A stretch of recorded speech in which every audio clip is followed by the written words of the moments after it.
we okay? Yep. Yes. Okay, so as the school year and my time at EA is coming to an end, I've been thinking about how different my life will be moving on. I'm scared to leave my friends, family, and home, but I know college will be a great opportunity to learn and grow. And because it's finally spring now, I've been thinking about growing a lot. Growing plants, that is. I always look forward to this time of year, especially to spend more time outdoors and in the garden. I have fond memories of helping my parents out in the yard, and one of my favorites is planting sunflowers with my mom. Ever since I was little, around springtime we would save eggshells, and in them we would start sunflowers from seed. I remember using mini pink watering can to care for the seedlings, and when the time was right, we would plant them in the ground.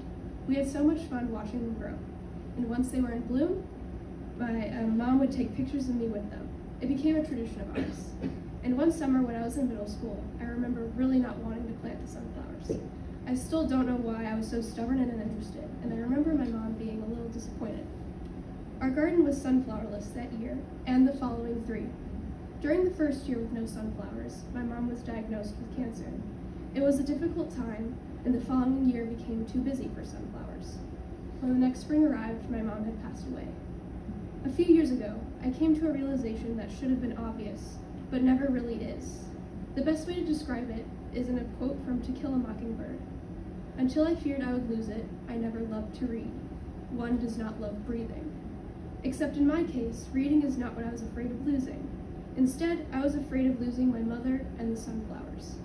I understand now that I took so many moments for granted, and one of those was the sunflower tradition. I began planting sunflowers again, and they have so much meaning to me now.